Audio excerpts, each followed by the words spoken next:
ఉన్నటువంటి వ్యక్తి నేతాజీ సుభాష్ చంద్రబోస్ గారు. అంటే ఓన్లీ ఆవేశమే కాదు, నాకు బాగా నచ్చేది ఏంటంటే ఆలోచన. ఆనాడు ఆయనను కంట్రీ బయటికి పంపిస్తారు వైద్యం కోసం అని, పంపిస్తే ఆయన సైలెంట్గా ఉండకుండా మొత్తం డిప్లొమసీతోని అన్ని దేశాలను, బ్రిటిష్కి వ్యతిరేకంగా ఉండేటటువంటి అన్ని దేశాలను కూడగట్టి మాకు బ్రిటిష్ నుండి స్వతంత్రం కావాలి, మీరు మాకు సాయం చేయండి అని ఒక ట్యాక్ట్ఫుల్ యాటిట్యూడ్ యూత్లో ఎట్లా ఉండాలని చూపించినటువంటి వ్యక్తి. ఎన్ని అడ్డంకులు వచ్చినా, ఎన్నిసార్లు జైల్లో పెట్టినా మళ్ళీ తిరిగి తన లక్ష్యం వైపే వస్తాడు. అన్నిటికన్నా ముఖ్యంగా ఏంటంటే చాలా మంచి కుటుంబం, చాలా కంఫర్టబుల్ లైఫ్ ఉండేటటువంటి కుటుంబం నుంచి వచ్చినటువంటి వ్యక్తి. వాళ్ళ ఫాదర్ కూడా బ్రిటిష్ వాళ్ళతో కలిసి పనిచేస్తుంటాడు, తహసీల్దార్ ఉంటాడు. తనేం చెప్తాడంటే, నువ్వు ఐఏఎస్ కావాలి అంటే ఫాదర్ని నొప్పించకుండా ఉండడానికి ఐఏఎస్ అవుతాడు ఆయన. ఐఏఎస్ అయిన తర్వాత కూడా ఆనాడు ఐఏఎస్ ఇట్లా లేకుండే, మన లెక్క సింపుల్గా లేకుండే, కష్టం ఉంటుండే. లండన్ పోయి పరీక్ష రాయాలి. 6 సీట్లు ఉంటే 4వ ర్యాంక్ వస్తుంది ఆయనకు. ఐఏఎస్గా సెలెక్ట్ అవుతాడు. సెలెక్ట్ అయిన తర్వాత కూడా ఒకటే తన మాట చెప్తాడు, ఇది నా లక్ష్యాన్ని పూర్తి చేయాలి, నా లక్ష్యం భారతదేశ ప్రజల కోసం నేను పనిచేయాలనుకుంటున్నా. నేను బ్రిటిష్ గవర్నమెంట్లో ఐఏఎస్ అయితే బ్రిటిష్ వాళ్ళతో కలిసి నా ప్రజల్ని పీడిస్తే తప్పితే నా ప్రజల కోసం పనిచేయను, కాబట్టి నేను వదిలేస్తున్నాను. సెలెక్ట్ అయిన తర్వాత ఐఏఎస్ వదిలేసి ప్రజల కోసం వెళ్తాను.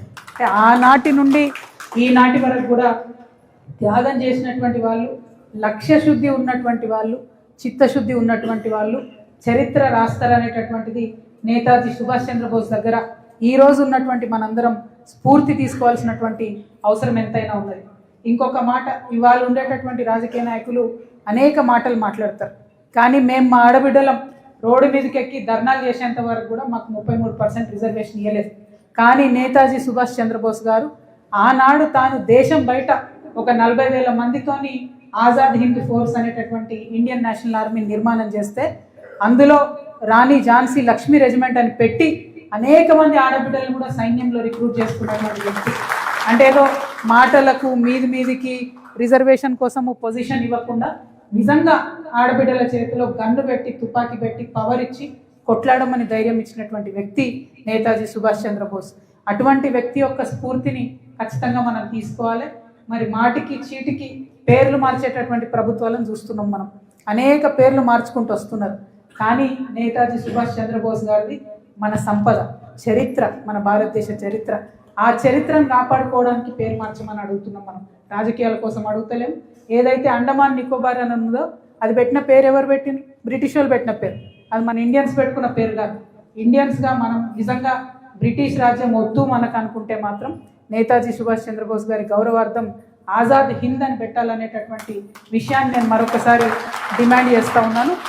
ఇది కూడా ఊరికే అడగడం లేదు. ఆనాటి కాలంలో బ్రిటిష్ ప్రైమ్ మినిస్టర్ బ్రిటిష్ పార్లమెంట్లో చెప్తారు, ఏ అట్లీనైతే మనం తిడుతూ ఉంటామో ఆ అట్లీ అనేటటువంటి ఆయన ప్రైమ్ మినిస్టర్ చెప్తాడు, మేము సుభాష్ చంద్రబోస్ గారు దేశం బయట ఆర్మీ రేజ్ చేయడంతో, మాకు వ్యతిరేకంగా ఒక ఆర్మీని క్రియేట్ చేయడంతో ఈ ఛాన్స్ ఇవ్వద్దని, ఆ భయానికి కూడా మేము స్వాతంత్రం ఇస్తున్నామని ఆయన ఆన్ ద రికార్డ్ బ్రిటిష్ పార్లమెంట్లో చెప్తాడు. అటువంటి గొప్ప వ్యక్తిని డెఫినెట్గా మనం సంస్మరించుకోవాలి, వారి జ్ఞాపకార్థం ఉండాలి. It is a national memory, it is not one person's history. That national memory has to be restored. That is why I am requesting Honorable Prime Minister Modi ji that kindly honor that national hero's legacy and it should be passed on to the future generations. That is why Telangana Jagruti today is writing to your honorable self to make sure that the Andaman Nicobar Islands are renamed and named as Azad Hind, and we hope and believe that the government will positively reciprocate. 26 January is just around the corner. It is a very good day to commemorate such a wonderful warrior. I hope Bharatiya Janata Party government and Indian government comes forward to make sure his legacy is restored and his legacy is kept intact. Thank you. Jai Telangana. Jai Hind. Jai Hind. Thank you.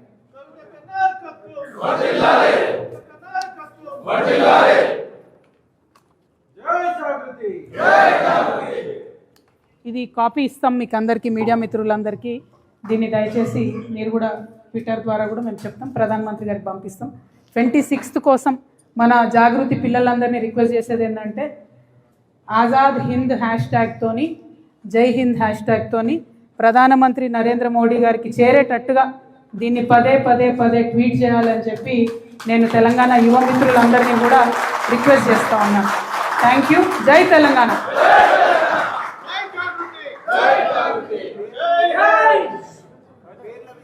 విషయంలో చర్చకు వచ్చింది కాబట్టి నిజంగానే కాంగ్రెస్ వచ్చిన తర్వాత చాలా change చేశారు. BJP నాయకులు కూడా మాట్లాడుతున్నారు, హైదరాబాద్ పేరు మార్చాలి, భాగ్యనగర్ మార్చాలి, నిజామాబాద్ ని ఇందూరుగా మార్చాలి, ఇట్లా కొన్ని పేర్లు వాళ్ళకి.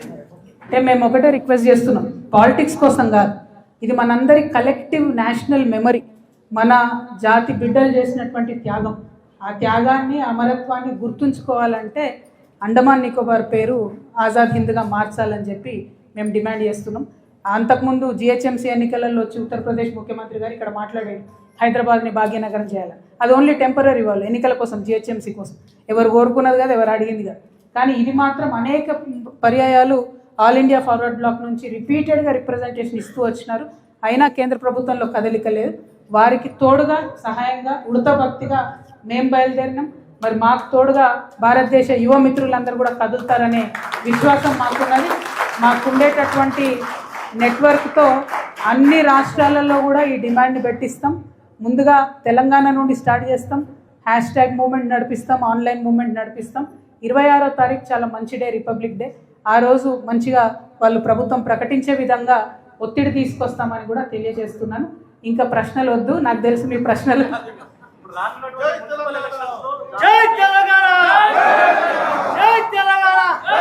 ఇంకొక రోజు మాట్లాడు. స్వతంత్ర అభ్యర్థిగా పోటీ చేస్తారా, లేకపోతే ఆల్ ఇండియా ఫార్వర్డ్ బ్లాక్ నుంచి ఇద్దరు కలిసి పోటీ చేస్తారా? ఇంకొక రోజు చెప్తాము. ఇవాళ నేషనల్ సుభాష్ చంద్రబోస్ గారికి పరిమితం చేసుకుందాము. ఇంకో రోజు మంచిగా ప్రశాంతంగా చెప్తాం. Thank you. జై తెలంగాణ.